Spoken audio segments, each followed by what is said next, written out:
নমস্কার বন্ধুরা।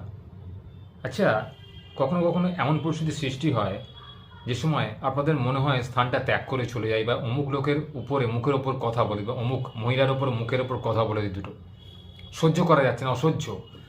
তো এরকম যখন পরিস্থিতির সৃষ্টি হবে তখন কি করবেন?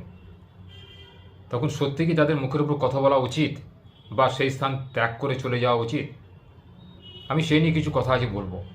দেখুন, আমরা সমাজবদ্ধ জীব। এক একটা মানুষ এক এক রকম মন, এক এক রকম চিন্তাধারা, এক এক রকম তাদের ব্যবহার। তো এগুলো সবসময় বিচার করলে হবে না যে কে ভালো কে মন্দ। অর্থাৎ আপনি চাইলেই কিন্তু সমস্ত মন্দ লোককে ভালো করতে পারবেন না, আবার সমস্ত ভালো লোককে মন্দ করতে পারবেন না।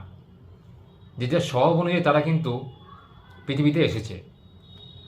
তো এক্ষেত্রে কে আপনার ভালো চায়, অর্থাৎ কে আপনার পক্ষে কথা বলছে, কে আপনার বিপক্ষে কথা বলছে, সেটা আপনি যদি ধরে নিয়ে তাদের বিরুদ্ধে যেতে চান, তাহলে কিন্তু সেই পরিস্থিতিটা কিন্তু আপনার অনুকূলে নাও থাকতে পারে, আপনার প্রতিকূলে চলে যেতে পারে। অর্থাৎ সে আপনার বিরুদ্ধে খারাপ মনোভাব পোষণ করতে পারে, সে আপনার ব্যাপারে একটা খারাপ চিন্তাধারা মনে রাখতে পারে।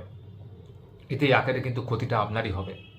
তাই সবসময় চেষ্টা করবেন যে যতই খারাপ পরিস্থিতি আসুক, নিজেকে স্থির রাখতে হবে, নিজেকে কন্ট্রোল করতে হবে, নিজেকে সংযত করতে হবে।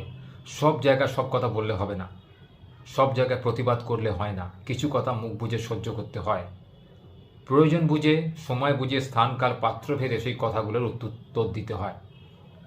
তাই জীবনে বাঁচতে গেলে, ভালোভাবে বাঁচতে গেলে, সৎভাবে বাঁচতে গেলে, সুস্থভাবে বাঁচতে গেলে, অপরের মন জয় করতে গেলে সবসময় খারাপ কথা শুনলেও তার প্রতিবাদ না করে সেই স্থান তখনকার মতো পরিত্যাগ করা ভালো।